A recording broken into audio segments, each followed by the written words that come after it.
மரியாதைக்குரிய ஐயா கே.என். நேரு அவர்களுடைய பதில் வந்து உண்மையாக மெச்சத்தக்கதுன்னு சொல்லணும். ஏன் அப்படின்னா அவர் சொல்லியிருக்கிறாரு, கந்த சஷ்டி கவசம் வந்து மூச்சு பயிற்சியோடு ஒப்பிட்டு பார்க்கணும் அப்படிங்கிற மாதிரிலாம் வந்து பேசியிருக்காரு. அது என்ன ஒரு விஞ்ஞானக்கா, திமுகனாலே விஞ்ஞான அரசியல்வாதிகள் தான். இங்க தமிழ்நாட்டில் நடக்கக்கூடிய பள்ளிக்கூடங்கள் அரசு பள்ளிகளா இல்ல RSS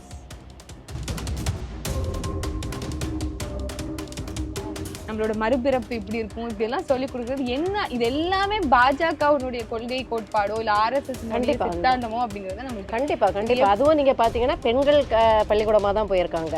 ஏன்னா பெண் குழந்தைகள் தான் ஈஸியா என்ன செய்வாங்கன்னா எளிதாக உணர்ச்சி வயப்பட்டு நம்புவாங்க. அப்ப அவங்கள ஒரு உணர்ச்சி வயப்பு உள்ளாக்கும் பெற்றோர் அந்த சுற்று சூழ்நிலை எல்லாம் சொல்லி அப்படியே ஒரு படம் மாதிரி அவங்களுக்கு காட்டும் போது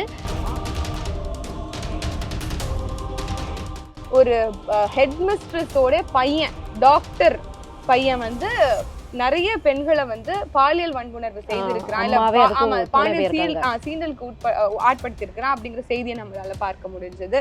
இன்னும் எக்கச்சக்க குழந்தைகள் இந்த மாதிரி பாலியல் குற்றங்களுக்கு அரசு பள்ளிகளிலும் சரி, நேற்று கூட அன்பில் மகேஷனுடைய மரியாதைக்குரிய கல்வித்துறை அமைச்சருடைய டிரைவர் வந்து ஒரு பெண்ணை வந்து அதை மறைக்கதான் இந்த விஷ்ணு ஒரு விஷயமா ரெண்டு விஷயமா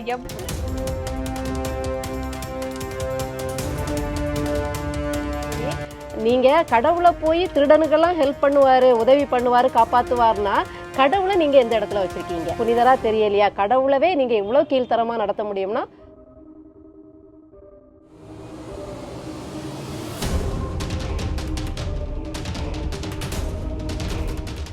அன்பு உறவுகளுக்கு வணக்கம்.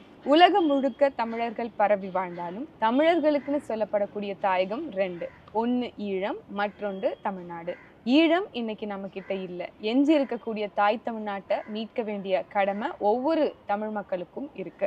அப்போ ஆட்சி அதிகாரம் உண்டே தமிழர்களுடைய உரிமையை மீட்பதற்கு கலாச்சாரம், பண்பாடு, மெய்யியல் கோட்பாடு எல்லாவற்றையும் காப்பதற்கு அதிகாரம் அவசியப்படுது.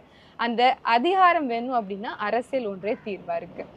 அரசியல் சாக்கடையில் அது பூக்கடையா மாற்றுவதற்காக வாங்க பேசலாம். இது தமிழ் முழக்கம். மூச்சை இழக்கலாம், பேச்சை இழக்கலாமா? வணக்கம். கடந்த ஒரு வாரமாக நம்மளால் காணொலி போட முடியல. காரணம் என்ன அப்படின்னா நமக்கே இருக்கக்கூடிய சேலஞ்சஸ். இருந்தாலும் நிறைய விஷயங்கள் நடந்திருக்கு. அதில் முக்கியமான பல சம்பவங்கள் சொல்கிறதுக்கு முன்னாடி ஒரு காணொலி பார்த்தேன், ட்வீட் எக்ஸ் தளத்தில் பார்த்துட்டே இருக்கும்போது மரியாதைக்குரிய நம்மளுடைய தமிழக முதல்வர் ஸ்டாலின் அவர்கள் வந்து யூஎஸ்ல இருந்தாலும் என்னதான் சான் பிரான்சிஸ்கோக்கு போய் நான் வந்து திருமலையின் கணவரை கண்டுபிடிக்க போனாலும் என்னுடைய பிரதான வேலையாக வீடியோ கான்ஃபரன்ஸில் இங்கே இருக்கக்கூடிய துறை சார்ந்த அமைச்சர்களோட என்னென்னலாம் வந்து செஞ்சாங்க, என்னென்னலாம் முன்னேற்றங்கள் நடந்துட்டு இருக்கு அப்படிங்கிறத பற்றிலாம் பேசுவாங்கன்னு நினச்சிங்களா? இல்லை, இங்கே இருக்கக்கூடிய கோப்புகளுக்கெல்லாம் கையிட்டதாக பல தகவல்கள் வந்துட்டு இருக்கு. கரெக்டு தான். ஆனால் அதுக்கடையில் ஒரு பயங்கரமான சம்பவங்கள்லாம் நடந்திருக்கு. அது அவருக்கு தெரியுமா? அவருடைய துறை சார்ந்து நடவடிக்கை எடுக்க வேண்டிய விஷயத்தில் பயங்கரமான கோர கொலைகள், ஒரு 6 கொலைகள் தமிழ்நாட்டில் ஒரே நாளில் நடந்திருக்கு. அதை பற்றி அவருடைய துறைக்கு ஃபோன் போட்டு ஏதாவது தொடர்பு கொண்டு என்ன நடவடிக்கை எடுத்தீங்க, அப்படி உள்ளம் துடிக்க உதடுகள் துடிக்க கேட்டாரா? அதாவது நீங்கள் கொலைன்னு சொல்லும் போது எனக்கு என்ன ஞாபகம் வருது அப்படின்னா, இது எல்லாமே சட்ட ஒழுங்கை சார்ந்தது அப்படின்னு தோணுது. அப்போ ஒவ்வொரு துறையும் சார்ந்த அமைச்சர்கள்கிட்ட எப்படி வந்து ஒவ்வொரு துறையும் செயல்பட்டு வருது அப்படின்னு கேட்டாரா என்ன அப்படிங்கிறதும் நமக்கு தெரியாது. ஒரே நாள்ல 6 கொலை அப்படிங்கும் போது சட்டம் ஒழுங்கு எவ்வளவு கேவலமான ஒரு கேள்விக்குறியாக மாறி இருக்கு அப்படிங்கிறது மட்டும் நமக்கு தெரியுது. இதை பற்றி விசாரிச்சாரா அப்படிங்கிற எந்த பதிவுகளும் நமக்கு தெரியல. ஏன்னா விசாரிக்க முடியாது. ஏன்னா அதுக்கு அமைச்சர் அவரு தான். அப்போ அவரு கேள்வி கேட்டு படுத்திருக்க வேண்டியது. இப்படியாக நம்மளுடைய நாட்டின் முதல்வரே வந்து ரெஸ்பான்சிபிள் இல்லாம இருக்கும் போது, இங்க இருக்கும் போதே சட்டம் ஒழுங்கு ரொம்ப பெரிய கேள்விக்குறியா தான் இருந்தது. கள்ளச்சாராய மரணங்களாக இருக்கட்டும், இல்லை இங்க வந்து பெண்களுக்கு ஏற்படக்கூடிய சீர்கேடுகளாக இருக்கட்டும், இல்லை மது பழக்கங்கள் இல்லை கஞ்சா புழக்கங்கள்னால ஏற்படக்கூடிய அட்டூழியங்களும் சீர்கேடுகளாக இருக்கட்டும், எண்ணற்ற குற்றங்கள் வந்து இந்த கடந்த 2021 அதிகமாக இருக்கிறத நம்மளால பார்க்க முடியுது. இங்க இருக்கும் போதே ஐயா ஒன்றும் செய்யலை, போய் அவர் எவ்வளோ முக்கியமான வேலையில் போயிருக்கும் போது அவர் அப்படிலாம் டிஸ்டர்ப் பண்ணக்கூடாதுக்கா, அது ரொம்ப தவறாயிரும். அது ஒரு புறம் இருக்க, நம்மளுக்கு தெரியும் திராவிட முன்னேற்ற கழகம் வந்து ஒரு பெரியாரை முன்னோடியாக எடுத்துக்கொண்டு காலகாலமாக தமிழக மண்ணில் சமூக நீதி, பெண்ணியம், சமத்துவம்னு பேசிட்டு வரக்கூடிய ஒரு முக்கியமான ஒரு அரசியல் கட்சி. அவர்கள் வந்து என்ன பண்றாங்க அப்படின்னா, இது நாள் வரைக்கும் நீங்க விநாயகர் சதுர்த்திக்கு வாழ்த்து சொல்லி பார்த்திருக்கீங்க? இல்ல. பார்த்தது இல்ல. ஆனா திமுகவினுடைய முதன்மை அமைச்சராக இருக்கக்கூடிய ஐயா ஸ்டாலின் அவர்கள் மட்டும்தான் வெளியில பதிவு போட மாட்டாங்க. ஆனா பையன் வந்து கையில பிள்ளையார வச்சுக்கிட்டு விநாயகர் சதுர்த்தி வாழ்த்துக்கள் எல்லாம் சொல்லுவாரு. அது ஒரு பக்கம். இந்த முறை என்ன பண்ணியிருக்காங்கன்னா, அவங்களுடைய கட்சியை சார்ந்த, அதாவது திமுகவினுடைய கொள்கை கோட்பாட்டை உள்வாங்கி இத்துணை ஆண்டுகளாக தொடர்ச்சியாக கட்சியில அங்கம் வகிக்கக்கூடிய முக்கியமான நபர்கள், மரியாதைக்குரிய இனிமே சமூக நீதியெல்லாம் பேசிட்டு ஐயா ஜெகத் ரட்சகன் அவர்களாக இருக்கட்டும், இன்னும் பல பேரு எல்லா ஊர்கள்லயும் போஸ்டர் பேனர் அடிச்சு வாழ்த்து சொல்ற அளவுக்கு விநாயகர் சதுர்த்திக்கு நடந்திருக்கு. அதை பத்தி நம்ம என்ன சொல்றது? அதாவது மெல்ல மெல்ல காவிமயம் ஆகிறதான்னு கேள்வி எழுப்பிட்டே இருந்தீங்கல்ல. இல்லை, நாங்கள் ரொம்ப வேகமாகவே காவிமயத்துக்கு அடிமையாயிட்டோம்னு அவங்க காட்டிக்கிறாங்க. அதிமுக அரசு அடிமைகள்னாங்க, இவங்க கொத்தடிமையவே மாறிட்டாங்க. மாறித்தான் ஆகணும். ஏன்னா சுருட்டி வச்ச கோடிகள் அப்படி. இந்த கோடிகளுக்கு கேடிகள் கேள்வி கேட்கும்போது, இல்லைன்னா அவங்க குடுமையை பிடிச்சி ஆட்டு வைக்கிறனால இந்த பாசாங்கு பண்ணியே தான் ஆகணும். அவங்க கொத்தடிமைகளாக மாறாமல் வேற அவங்களுக்கு மோட்சம் இல்லை. எனக்கு என்ன தோணுது அப்படின்னா, நாங்க வந்து சனாதன எதிர்ப்பாளர்கள், நாங்க சமூக நீதியை பேணி காக்கக்கூடியவர்கள், இன்னைக்கு எங்களுக்கு மதச்சார்பின்மை உடையவர்கள், அப்படித்தானே? பகுத்தறிவு பகலவர்கள் இப்படி எல்லாம் சொல்லி கூடக்கூடிய இவர்கள் அண்மையில வந்து முத்தமிழ் முருகன் மாநாடு எல்லாம் வச்சிருந்தாங்க. அங்க மேடையில வந்து என்ன பேசிக்கிட்டாங்க அப்படின்னா, கந்த சஷ்டி கவசத்தை வந்து நம்ம வந்து மாணவர்களுக்கெல்லாம் சொல்லி தரணும், அவங்களுக்கெல்லாம் அதை வந்து ஊக்குவிக்கணும். அதுதான் சொன்னோடனே இங்க வந்து ஒரு மரியாதைக்குரிய ஒரு ஊடகவியலாளர் வந்து சுகவர்ஜினி சகோதரின்னு நினைக்கிறேன், அவங்க கேட்டுட்டாங்க. அங்க அப்படியெல்லாம் பேசிட்டு இங்க ஒருத்தர் இப்படி பண்ணாருன்னு கைது பண்ணி தூக்கி போடுறீங்களே, இது என்ன கதை அப்படின்னு சொல்லி கேட்டாங்க. அதற்கு மரியாதைக்குரிய KN நேரு அவர்களுடைய பதில் வந்து உண்மையாக மெச்சத்தக்கதுன்னு தான் சொல்லணும். ஏன் அப்படின்னா, அவர் சொல்லியிருக்கிறாரு, கந்த சஷ்டி கவசம் வந்து மூச்சு பயிற்சியோட ஒப்பிட்டு பார்க்கணும் அப்படிங்கிற மாதிரிலாம் வந்து பேசியிருக்கிறாரு. அது என்ன ஒரு விஞ்ஞான திமுகனாலே விஞ்ஞான அரசியல்வாதிகள் தான். ஸோ இதுலேயும் வந்து ஏதோ ஒரு அறிவியல் ஆராய்ச்சி எல்லாம் பண்ணியிருக்கிறாங்க அப்படிங்கிறது நம்மளால பார்க்க முடியுது. நம்ம என்ன பொதுவாக கேட்குறோம் அப்படின்னா, இங்கே தமிழ்நாட்டில் நடக்கக்கூடிய பள்ளிக்கூடங்கள் அரசு பள்ளிகளா இல்லை RSS பள்ளிகளா அப்படிங்கிறது தான் நம்ம கேட்க வேண்டிய கேள்வியாக இருக்குது. என்ன சொல்கிறீங்க அக்கா? ஆமாம், கண்டிப்பாக. ஏன்னா சமீபத்தில் நடந்த ஒரு ஆன்மீக சொற்பொழிவு, அதாவது குழந்தைகளை நல்வழிப்படுத்துறோன்னு தான் விஷ்ணு என்ற இளைஞர் போனதா அவர் சொல்லிக்கிறாரு. ஆனா பேச்சுக்கெல்லாம் மரியாதை கொடுக்க கூடாது. காரணம் என்னன்னா, ஒரு மாற்றுத்திறனாளி ஆசிரியன் கூட மதிக்காம அவரை வந்து எதிர்த்து பேசுனதை விட அவர் நடந்து கொண்ட விதம் உண்மையாகவே கண்டிக்கத்தக்கது, வன்மையானது அப்படின்றதான் நம்மளும் பதிவு செய்யறோம். ரெண்டு இடம். ஏன்னா ஆசிரியருக்கு ஒரு மரியாதை இருக்கு, இவருக்கு சின்ன வயசு, மாற்றுத்திறனாளி, இவ்வளோத்தையும் அவர் கருத்தில் கொண்டு ஒரு அழகான பதிலை சொல்லியிருக்கணும். சரியா திருத்திக்கிறேன்னு சொல்லியிருக்கணும், இல்லை எடுத்து சொல்லியிருக்கணுமே தவிர அவர் என்ன பாவம் பண்ணாரோ, அவர் என்ன கர்மா போன பிறவியில பண்ணாரோ இப்போ ஜெயிலில் கம்பி எண்ணிட்டு இருக்காரு. இந்த கர்மா, மறுபிறப்பு நம்பிக்கையே கிடையாது. அப்படி அவர் சொன்னது அவருக்கு சொல்றேன். இதெல்லாம் சொல்லக்கூடிய ஒருவர் இவர் இப்படிதான் பேசுவாருன்னு தெரிஞ்சும் அவரை முதல்ல எதுக்கு நம்ம ஒரு பள்ளிக்கூடத்துல கூப்பிடணும்? இன்ஃபேக்ட் ஒரு அரசு பள்ளிக்கூடம் அப்படிங்கும் போது இந்தியன் கான்ஸ்டியூஷனுக்கு அபைட் பண்ணி அதை வந்து முழுசா உள்வாங்கி நம்ம அதன்படி நடக்கணும் அப்படிங்கிறது தான் அவசியமா இருக்கு.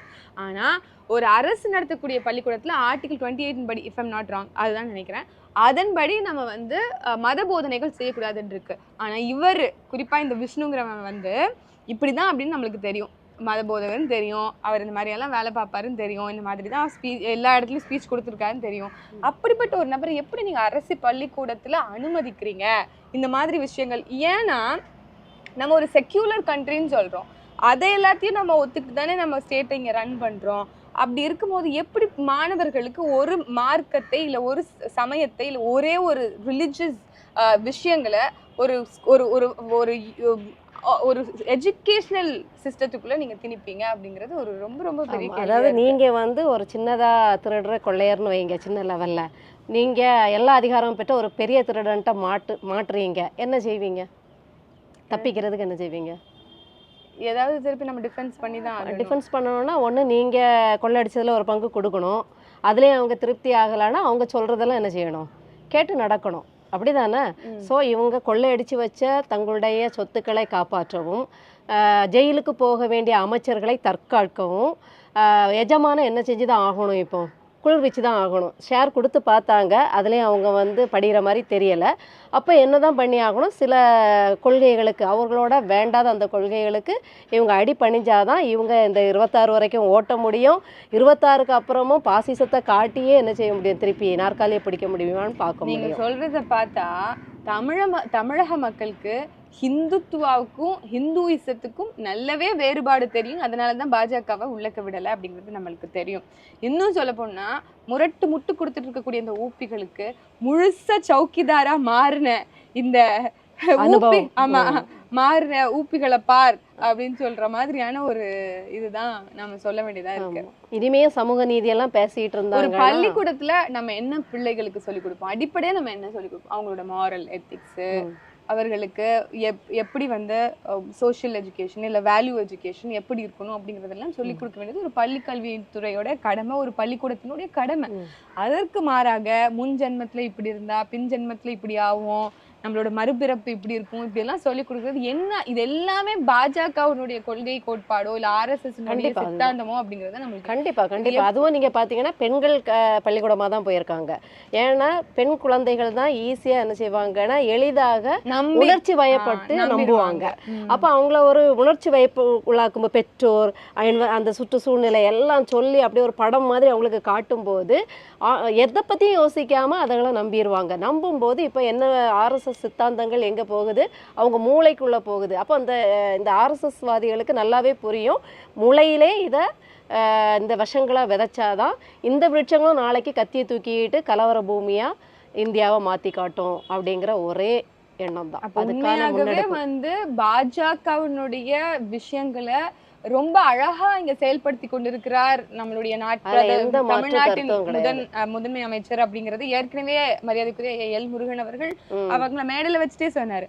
அதன்படிதான் இன்னைக்கு வந்து அரசியல் நடக்குதோ அப்படிங்கிற ஒரு ஐயமும் எனக்குமே இருக்கு அப்படின்னு சொல்லலாம். இவர்கள் எப்போதும் ஒரு கவர்மெண்ட் ஸ்கூல்ல வந்து ஒரு கவர்மெண்ட் ஃபெசிலிட்டேட் தான் பண்ணணுமே தவிர்த்து இப்படி ஒரு திணிப்பு வேலையை செய்வது என்பது வன்மையாக கண்டிக்கத்தக்கது. அதை ஒருபோதும் பெற்றோர்களும் சரி யாரும் சரி பொதுமக்களும் சரி ஏற்க போறது இல்லை.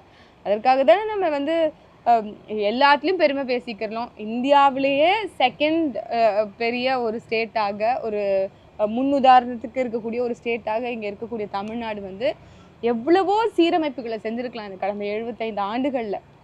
ஆனா மாறாக இப்படி ஒவ்வொன்றா ஸ்ரீபள்ளி முறையா இருக்கட்டும், இல்ல பிஎம் ஸ்ரீபள்ளி திட்டம் தானே இப்ப வந்து கொண்டு வருது. அது மாதிரி தானே இருக்கு கிட்டத்தட்ட.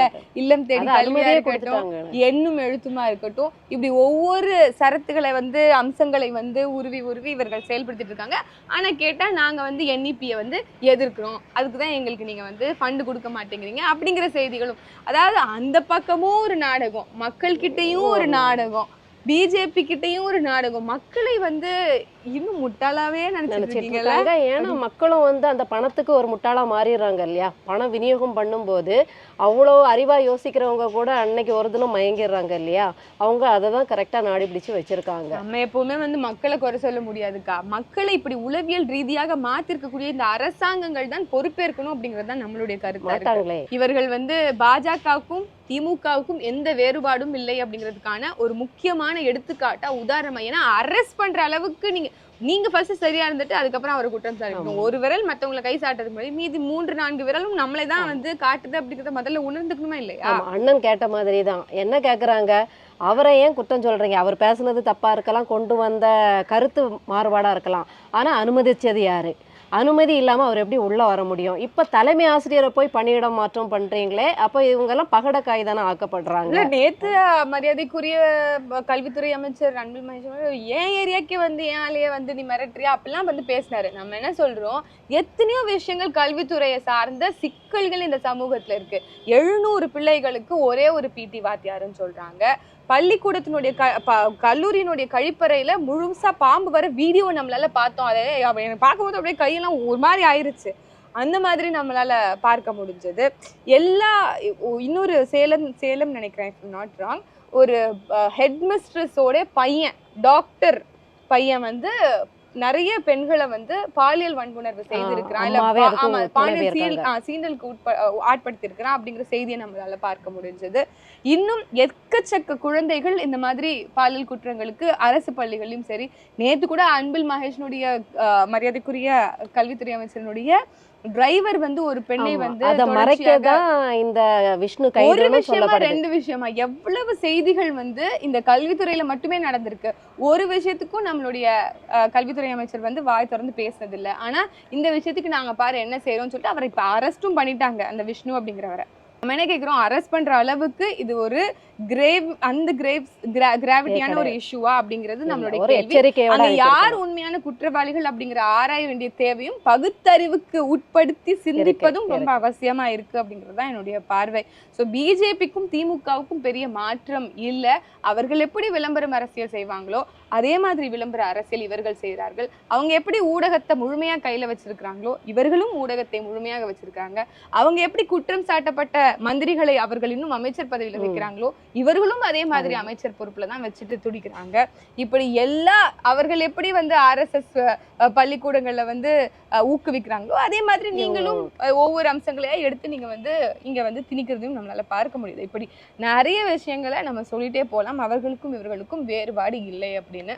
அதாவது நிறைய சுருட்டி வச்சிருக்காங்க. இப்போ யார் காப்பாத்துவாங்க, கடவுள் சந்நிதியில தான் போய் விழணுமோன்னு வந்துட்டாங்களோ என்னவோ. ஏன்னா இவங்க வந்து கடவுள் மறுப்பாளர்கள் தான். ஆனா இப்போ என்னத்தை தின்னா பித்தம் தெளியுங்கிற ஒரு நிலைமைக்கு போயிட்டாங்க. அப்ப தங்களை காப்பாற்றி கொள்றதுக்கு இப்போ வந்து சரண்டர் ஆயிட்டாங்களா கடவுள்கிட்ட அப்படின்னு. ஏன்னா எனக்கு ஒரு கேள்வி, நீங்க கடவுளை போய் திருடனுக்கெல்லாம் ஹெல்ப் பண்ணுவாரு, உதவி பண்ணுவாரு, காப்பாத்துவாருன்னா கடவுளை நீங்க எந்த இடத்துல வச்சிருக்கீங்க? கடவுள் அப்போ உங்களுக்கு அப்பாற்பட்டவரை ஒரு புனிதரா தெரியலையா? கடவுளவே நீங்க இவ்வளவு கீழ்த்தரமா நடத்த முடியும்னா ஒண்ணுமே பண்ண முடியாது. கடவுளுங்கிறது ஒரு டூல். இவங்க பண்ணக்கூடிய அட்டூழியங்கள் எல்லாத்தையும் மறைப்பதற்கு அப்படிங்கறத நம்மளால பார்க்க முடியுது. மீண்டும் ஒரு காணொளியில இன்னும் விரிவாக பல விஷயங்களை பேசுவோம். அது வரைக்கும் உங்க எல்லார்கிட்ட இருந்தும் விடைபெறுவது நன்றி, வணக்கம்.